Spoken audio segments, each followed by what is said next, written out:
baiklah, kami dari kelompok 10. Perkenalkan, saya Zara Mutia Pramesti bersama rekan-rekan saya. Perkenalkan, nama saya Putri Dina Rifana. Perkenalkan, nama saya Nadine Septiani. Baiklah, kami di sini akan membuat video yang akan memaparkan materi dari bab 1 sampai bab 3, yang dimana tujuan dari video ini yaitu adalah mengumpulkan tugas yang telah diberikan oleh Bapak Darwanto SPD MPD selaku dosen pengampu mata kuliah pendidikan statistik. Baiklah, untuk mempersingkat waktu kita mulai saja materi yang akan disampaikan. Baiklah, materi pertama yaitu akan membahas bab 1, yang dimana bab 1 itu berisi tentang statistik dan penelitian. Saya akan membacakan pengertian statistik. Statistik adalah ilmu yang mempelajari tentang seluk-beluk data, yaitu tentang pengumpulan, pengolahan, penafsiran, dan penarikan kesimpulan dari data yang berbentuk angka. Artinya, ada 3 hal pokok yang terkandung dalam statistik. Yang pertama yaitu adalah data, yang kedua perlakuan dari data berupa pengumpulan, pengolahan atau analisis, penafsiran, dan penarikan kesimpulan, dan yang terakhir yaitu adalah angka-angka. Selanjutnya saya akan membahas mengenai pembagian statistik. Statistik itu dibagi menjadi 2. Yang pertama, pembagian statistik berdasarkan cara pengolahan datanya. Yang kedua, pembagian statistik berdasarkan bentuk parameternya. Selanjutnya, materi selanjutnya yaitu adalah fungsi statistik, di mana statistik itu mempunyai fungsi. Yang pertama yaitu adalah sebagai bank atau data adalah penyediaan data untuk diolah dan diinterpretasikan agar dipakai untuk menerangkan keadaan yang perlu diketahui. Selanjutnya yaitu adalah sebagai alat quality control. Yang ketiga yaitu adalah statistik sebagai alat analisis data. Yang keempat yaitu statistik sebagai pemecahan masalah. Dan itu saja fungsi-fungsi yang bisa saya sampaikan. Selanjutnya yaitu adalah pengertian penelitian. Penelitian adalah penyaluran rasa ingin tahu manusia terhadap suatu masalah dengan perlakuan tertentu, seperti memeriksa, mengusut, menelaah, dan mempelajari secara cermat dan sungguh-sungguh. Selanjutnya yaitu adalah jenis-jenis penelitian. Jenis-jenis penelitian itu dibagi menjadi 7. Yang pertama adalah jenis penelitian berdasarkan hasil atau alasan yang diperoleh. Yang kedua adalah jenis penelitian berdasarkan bidang yang diteliti. Yang ketiga adalah jenis penelitian berdasarkan tempat penelitian. Yang keempat, jenis penelitian berdasarkan teknik yang digunakan. Yang kelima, jenis penelitian berdasarkan keilmiahannya. Yang keenam, jenis penelitian berdasarkan bidang atau ilmu garapannya. Ketujuh adalah jenis penelitian berdasarkan tingkat eksploitasinya. Selanjutnya yaitu adalah tujuan dari penelitian.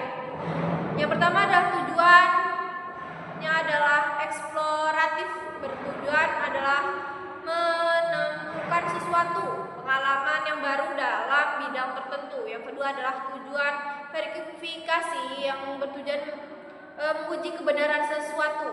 Yang ketiga adalah tujuan developmental atau mengembangkan sesuatu. Yang keempat adalah tujuan penulisan karya ilmiah, pembuatan skripsi, tesis, dan disertasi. Selanjutnya yaitu adalah peranan penelitian.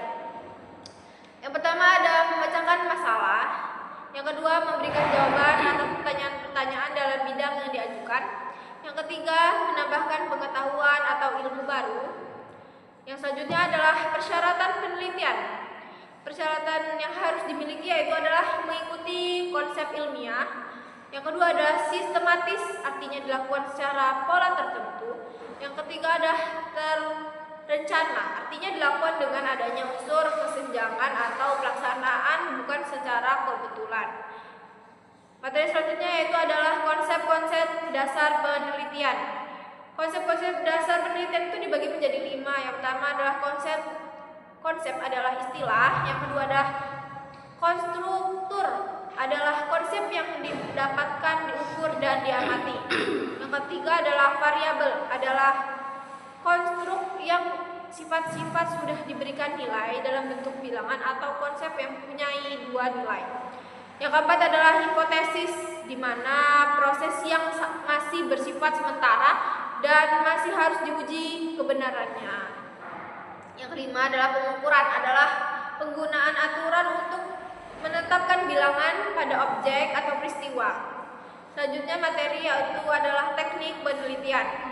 Teknik penelitian adalah penggunaan alat dalam mengukur ataupun dalam mengumpulkan data. Selanjutnya materi selanjutnya yaitu adalah pengukuran dalam penelitian. Pengukuran adalah unsur untuk memberikan nilai pada nomor atau benda-benda atau peristiwa menurut suatu aturan tertentu. Yang pertama yaitu adalah skala. Skala pengukuran adalah peraturan penggunaan notasi bilangan dalam pengukuran. Selanjutnya adalah skala nominal. Skala nominal adalah suatu skala yang diberikan pada objek atau kategori yang tidak menggambarkan kedudukan objek atau kategori tertentu. Yang kedua adalah skala ordinal. Skala ordinal adalah bentuk skala di mana penomoran objek atau kategori disusun menurut besarnya.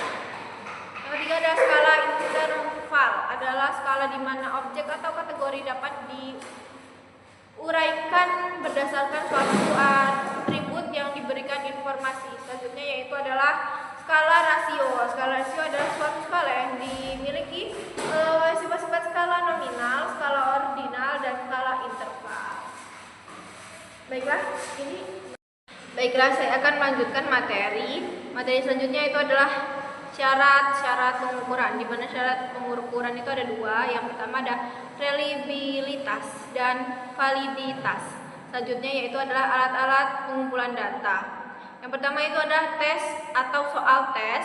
Yang kedua adalah questioning atau angket. Selanjutnya adalah checklist atau daftar variabel yang akan dikumpulkan datanya. Selanjutnya ada pedoman wawancara. Selanjutnya adalah pedoman dokumentasi. Dan kita masuk materi yang selanjutnya adalah prosedur penelitian. Secara garis besar, prosedur penelitian itu ada 3 tahap. Yang pertama adalah tahap perencanaan penelitian. Yang kedua adalah tahap pelaksanaan penelitian. Yang ketiga adalah tahap penelitian laporan penelitian. Masuk ke materi akhir dari bab 1 yaitu adalah hubungan antara statistik dengan penelitian. Hubungan antara statistik dengan penelitian dapat dilihat dari perencanaan statistik terhadap penelitian. Yang pertama adalah alat untuk menghitung besaran anggota sampel dari sebuah populasi. Selanjutnya itu adalah alat untuk menguji validitas dan reliabilitas instrumen.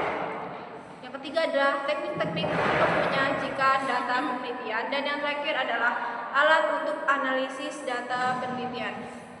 Baiklah, materi selanjutnya yaitu adalah bab 2 yang dimana akan disampaikan oleh teman saya Putri Dinaripana. Kepadanya dipersilakan. Nah, baik, di sini saya akan menjelaskan secara singkat tentang bab 2 yaitu data penelitian. Yang pertama itu ada A, pengertian data. Data berasal dari kata datum yang berarti keterangan atau fakta. Data bisa berupa angka, simbol, tanda, atau kode yang menggambarkan suatu keadaan. Dan data itu penting sebagai bahan dasar penelitian. Karena dari data inilah peneliti bisa menarik kesimpulan atau menemukan jawaban dari masalah penelitian. Selanjutnya itu ada jenis-jenis data. Yang pertama ada menurut sumber pengambilannya, terdapat 2 yaitu data primer dan data sekunder. Pertama itu ada data primer, data asli yang diperoleh langsung dari lapangan oleh peneliti. Contohnya hasil observasi, wawancara, atau kuesioner. Selanjutnya itu ada data sekunder, yaitu data yang sudah tersedia diperoleh dari pihak lain. Contoh dari data BPS, arsip kantor, laporan penelitian terdahulu. Nah, yang kedua itu ada menurut waktu pengumpulannya. Terdapat 2, yaitu data berkala, time series, dikumpulkan dalam jangka waktu tertentu secara berurutan untuk melihat perkembangan. Contoh data harga bahan pokok selama 10 bulan.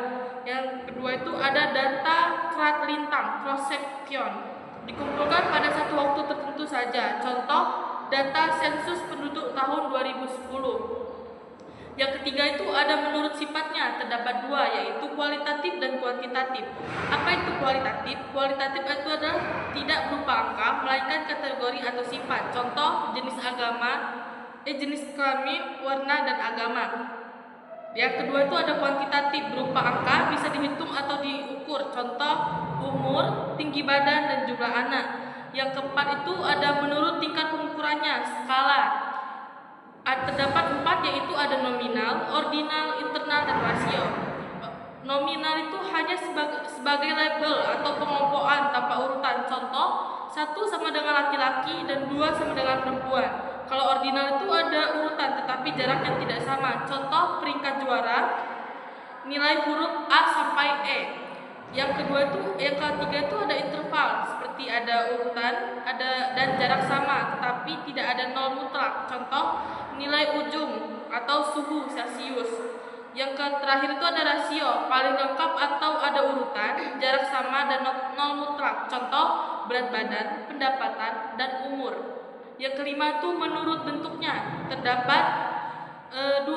Yang pertama itu ada kategori, sama dengan hasil klarifikasi atau penggolongan. Contohnya pendidikan, SD, SMP, SMA.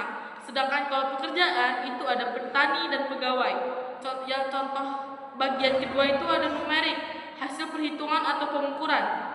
Terdapat 2. Distrik, sama dengan hasil hitungan, sifatnya terputus. Contoh, jumlah anak, jumlah kendaraan.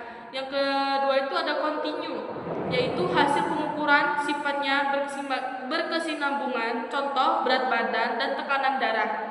Catatan, data numerik bisa diubah menjadi kategorik dengan cara pengelompokan. Yang terakhir itu ada bagian C, perlakuan data. Yang pertama itu ada pengumpulan data. Cara untuk mendapatkan data penelitian yaitu ada observasi, penelusuran literatur, kuesioner angket, atau wawancara. Yang kedua itu ada pengolahan data, proses mengubah data mentah menjadi data yang siap dianalisis tahapannya, editing, memeriksa kembali data yang terkumpul, memperbaiki bila ada kesalahan, coding, memberi kode pada data agar mudah dikelompokkan. 3. Tabulasi, menyusun data ke dalam tabel. Ada beberapa bentuk tabel, yaitu tabel pemindahan, tabel biasa, dan tabel analisis. Yang ketiga itu penyajian data. Data yang sudah diolah harus ditampilkan agar mudah dibaca dan dipahami. Terdapat 2, yaitu tabel, penyajian data dalam bentuk daftar angka, jenis tabel, frekuensi, klasifikasi, kontingensi, dan korelasi. Dan yang kedua ada grafik atau diagram, penyajian data dalam bentuk visual, jenis grafik. Yang pertama itu piktogram, gambar atau lambang. Yang kedua itu grafik batang atau balok. Yang ketiga itu grafik garis, dan yang keempat grafik lingkaran, dan yang kelima itu kartogram, peta statistik. Potong sih. Yang ketiga itu ada grafik garis, yang keempat itu grafik lingkaran, yang kelima itu kartogram atau peta statistik, yang terakhir itu histogram dan poligon frekuensi. Nah, yang keempat itu ada analisis data. Analisis data lebih lanjut dibahas di bab 3. Setelah data dikumpulkan, diolah, dan disajikan. Baik, itu saja yang bisa saya jelaskan. Saya kembalikan ke moderator. Baiklah, materi selanjutnya akan disampaikan oleh saudari Nadine. Kepadanya dipersilakan. Baik, terima kasih kepada moderator yang telah mempersilahkan saya. Di bab 3 ini kita akan menjelaskan mengenai analisis data dengan statistik. Nah, A. Pengertian analisis data. Analisis data adalah proses mengolah, menguraikan, dan menafsirkan data untuk memperoleh makna serta kesimpulan yang dapat dipertanggungjawabkan. Secara umum, analisis data mencakup: yang pertama, membandingkan dua hal atau variabel untuk mengetahui selisih atau rasio. Yang kedua, menguraikan keseluruhan menjadi bagian-bagian kecil untuk mengetahui komponen yang menonjol, membandingkan antar komponen, dan membandingkan komponen dengan keseluruhan. Yang ketiga, memperkirakan besar. Leksi J. Moleong 2000 menyusun data dalam pola sehingga tema dan hipotesis dapat dirumuskan.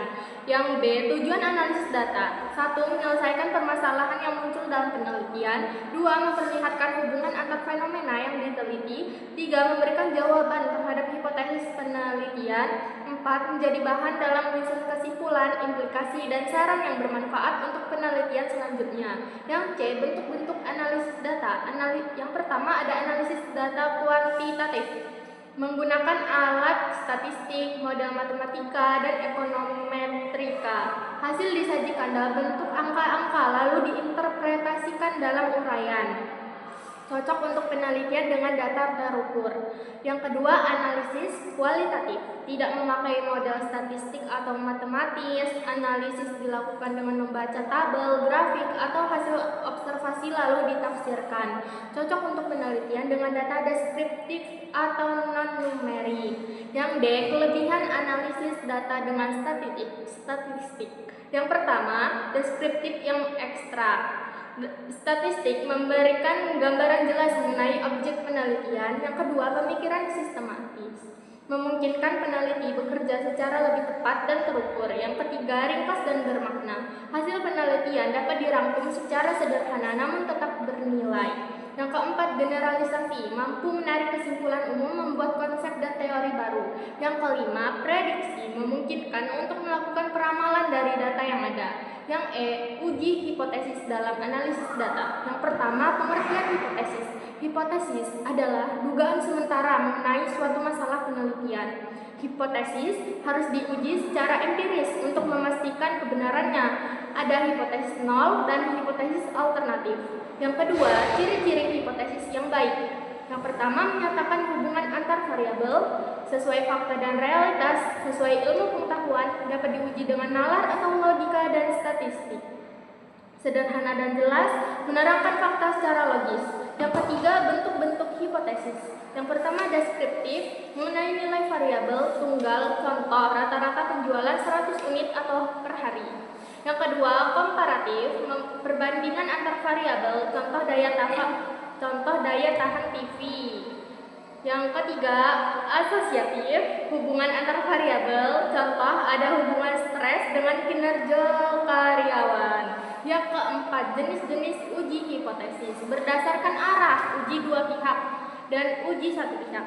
Berdasarkan parameter, rata-rata proporsi varian. Berdasarkan jumlah sampel besar N30 atau kecil N30. Berdasarkan distribusi uji Z, uji T, uji X kuadrat 2, uji F. Berdasarkan tingkat eksplanasi, uji hubungan korelasi, uji prediksi regresi, uji beda komparatif, uji deskriptif. 5. Kesalahan dalam uji hipotesis. Kesalahan tipe 1, A menolak H0 padahal benar. Kesalahan yang kedua, kesalahan tipe 2, menerima H0 padahal salah. Nilai A disebut taraf nyata, level of significance. Sedangkan 1 min A disebut tingkat kepercayaan, confidence level. Selanjutnya saya kembalikan ke moderator. Baiklah, itu saja yang bisa dapat kami sampaikan. Kurang dan lebihnya kami mohon maaf. Pada Allah kami mohon ampun. Kami akhiri. Wassalamualaikum warahmatullahi wabarakatuh. Dadah.